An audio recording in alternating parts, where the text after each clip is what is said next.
Istongo, moment Edwin Marshall Joseph Karos. Hianagi hijiskat. Timashkogi imobanaga okayayas ka moment okagidis kan gomirundos. How are you? My name is Edwin Marshall and welcome to Learning the Muskogee Language. Learning the Muskogee Language, brought to you by the Red Stick Warrior Association. Hi there. Welcome to the very first segment of Learning the Muskogee Language. I think it's very important to understand the language and the evolution of the language before you can actually learn a language. And with the Muskogee language, even though historically there was never a recording of the history of our language, we know somewhat about the evolution of the, the alphabet and the language, the written language as we know it. Of course, Muskogee history, like any other thing, was not recorded or not documented by record, and it was all done orally, and so our language was carried on through the centuries in many of the same ways. The Muskogee people were actually a confederacy of many tribes in the southeast, and so each of the tribes had their own language, which was all Muskogee, but all had a Muskogean stock, but had some slight differences according to the tribe or the tribal town that spoke the language. But collectively, they all understood each other. Of course, there was a couple of tribal towns who had very differing and yet still Muskogee linguistic stock. However, over the years, the Muskogee people, because of their assimilation with one another and their location of their tribal towns near one another, learned to speak a language that was universal to all of them. And so what we actually speak today is a combination of all those languages that evolved into one Muskogee language as we know it. The Muskogee language is spoken by the Muskogee Creek Nation, or the citizens of the Muskogee Creek Nation, who actually were those that were that came to Oklahoma from the southeast, Georgia and Alabama, lower Tennessee, upper Florida, and so forth. And so we also were joined later by the Muskogee people who were driven to the Florida Everglades and who became known as the Seminoles, the Muskogee Seminoles. And when they were removed back to Oklahoma, they still spoke the language pretty much in the same fashion that we did. There were some slight variations. But over the last 150 years, now we all still, once again, we speak the Muskogee language. We may call it Seminole language, Creek language, but actually those words were European words that were labels that were given to us when actually we're all Muskogee. So we all speak the Muskogee language. There are slight variations in some of the ways that our language is spoken, sometimes by region, sometimes even by family. There are some word differences, and people like to call those dialects, and maybe technically they are qualified as dialects. However, we just call them differences in language, differences in words, because we all speak with one another, the Seminoles and the Creeks.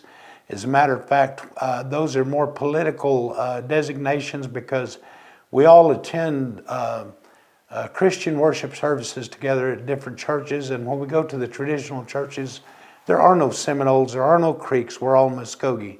We all speak Muskogee. We listen to the sermons and the services and the singing, the hymn singing, it's all in Muskogee. We sing universal songs, and the same way with our ceremonial grounds.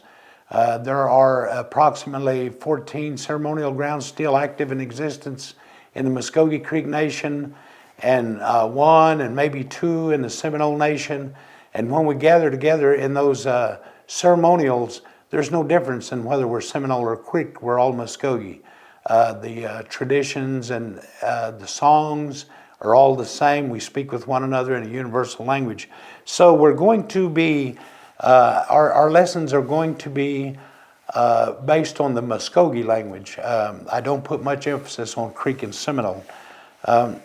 And our first lesson, actually, I think it's important that we begin the basics at the very basics, and to know how those basics came to be.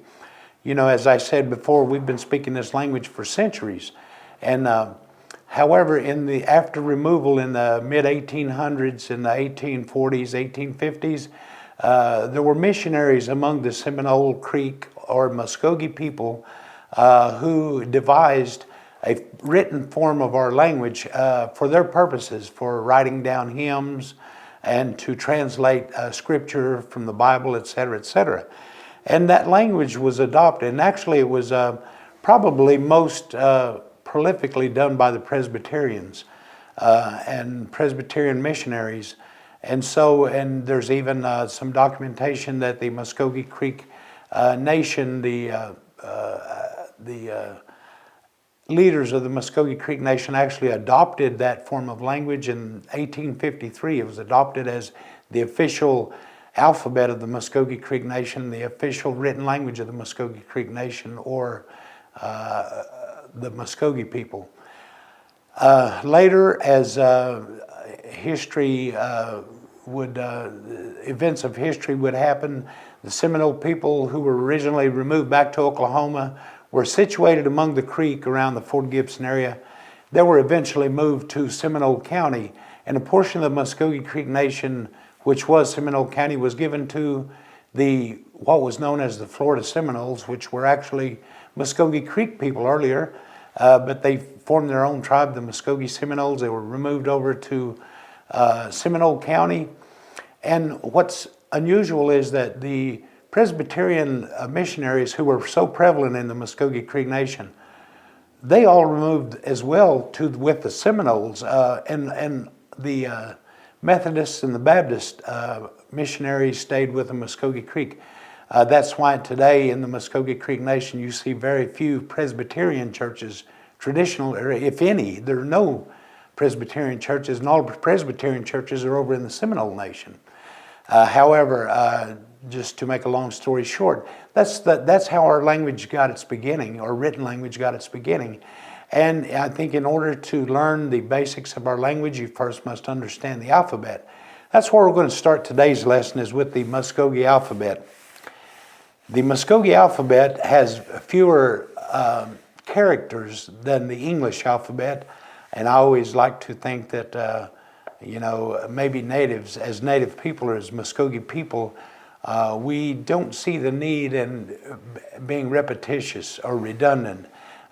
In the English alphabet, you'll see that there's a lot of alphabets that kind of repeat the sound. The letter C may make an S sound, and so on and so forth, where the Creeks or the Muskogee language simply has a letter S to make the S sound, and doesn't need a C. The C is used for a different sound, and we'll be looking at that as we go along in our lesson. I'm going to start at the very first of the alphabet with the letter, and as I say the names of these letters, you'll say that the character that you see on the camera is going to be different than what you're used to seeing in the English language. I'm going to pronounce them in the Muskogee language according to what they were intended to be in the Muskogee language. And I'm going to go through the complete list first, and we'll come back through them. First of all, the letter A, as in ayo, which means hawk. Next, the letter Chi, as in chipki, which means long. The letter E, as in weasel, which means sassafras. The letter Phi, as in figi, which means heart. The letter He, as in hutpi, meaning peeling, rind, or bark, and in some instances even skin. The letter A, as in legida, which means a dwelling place or a place to sit. The letter Ki, as in kuwegi, meaning quail. The letter Li, as in ligudhi, meaning warm. The letter Mi, as in miski, meaning summer. The letter Ni, as in nili, meaning night. The letter O, as in wotko, meaning raccoon. The letter P, as in palko, meaning grapes. The letter Hli as in tlato, meaning fish. The letter C as in sui, meaning locust. The letter T as in tote-kuh, meaning fire. The letter U as in tote-kuh, meaning matches. The letter A as in nutki, meaning belly. The letter W as in wasko, meaning chigger. The letter Y as in yakpi, meaning forked or split. Now the Muskogee alphabet, for learners of the Muskogee alphabet, to learn the alphabet, of course, just like in the English language when you were in the first grade, you memorized it and you learn to memorize it. And that's how I like to teach students to memorize it by sound. So it's kind of like a rhyme. And I'm going to go back through these, all these alphabets and recite those as I memorized them when I was first taught as a child. A, chi, I, fi, hi, ai, ki, li, mi, ni, o, pi, li, si, ti, u, we, ye. Okay, and I said I did. I learned to, I memorized this alphabet. I was taught by my grandmother when I was about 4 years old, and that's one of the stories that I always like to tell. Is I'm fortunate that I was able to be a first language speaker. I was born into a multi-generational household. My mother worked every day, and she was gone pretty much through the week, and I was left with my grandparents. They babysat me. They taught me to speak. I learned all of my traditional values, traditional ways from my grandparents. And so I was very fortunate in that I learned that as a first language. I realized that as I'm speaking, the people that I'm speaking to, or the audience that I'm speaking to, are not first language speakers. And so that's why it's important to learn the written language along with just being in a day-to-day situation. I think it's very important if you're going to learn a language that repetition is very important. It's something that you have to continue to study, and you have to repeat, just like this alphabet, for example.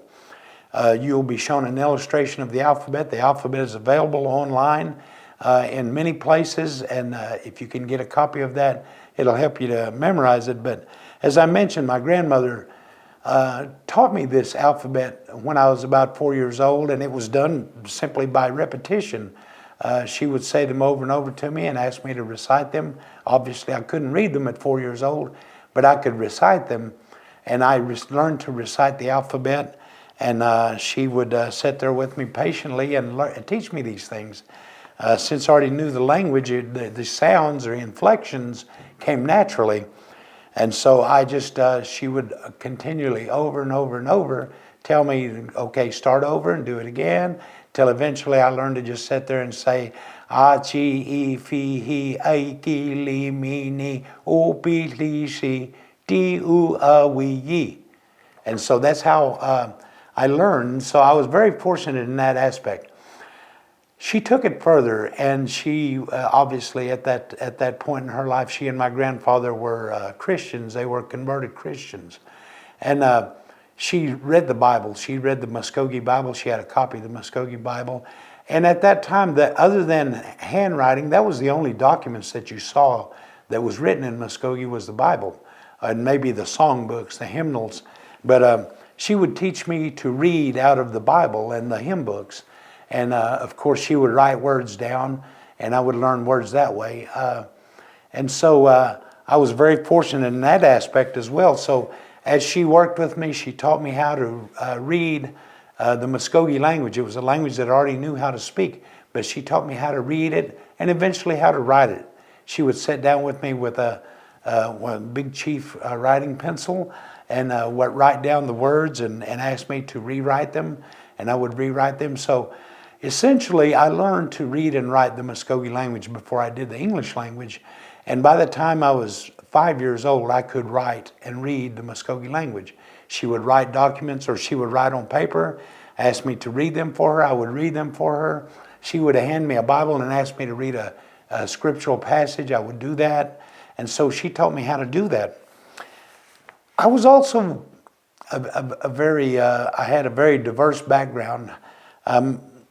When I was 5 years old, my grandmother had a house built. We lived in the country. She had it built in town so that me and my sisters could have better access to schools and stuff. So we moved to town when I was 5 years old. We moved a block away from my paternal grandmother. My paternal grandmother was non-Indian. And so I would go and visit her, and she found it fascinating that I could read and write in the Creek language, because she herself could. She was married to a Creek, my grandfather, and so she had learned to speak Creek a long time ago. As a matter of fact, she's very active in the traditional Indian church she went to, and had a camp house, and was a regular member of Wetumpka Indian Baptist Church. But having said that, she taught her own children how to speak Creek, and she wasn't even Creek herself. But she was fascinated with the fact that I could read and write Creek when I was 5 years old. And so she would ask me, and she'd say, you know, you can read and write Creek.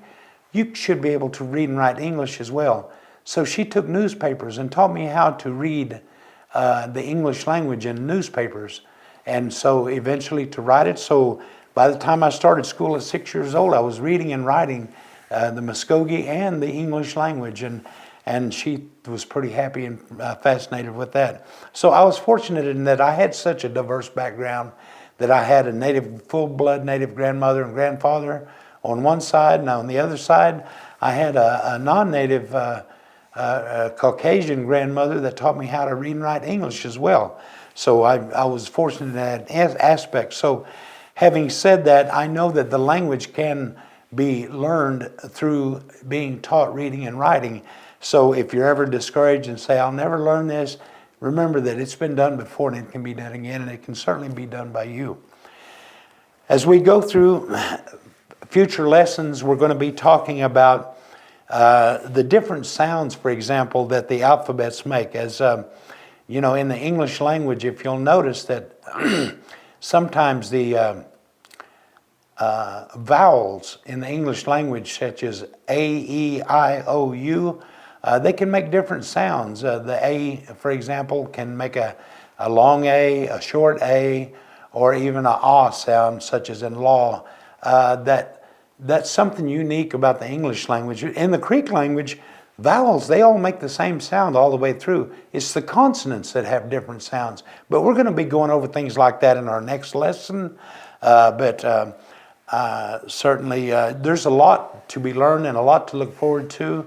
I never want to confuse you. I try to be consistent, and hopefully as you follow along, you're going to, and once again, like I said, it takes repetition.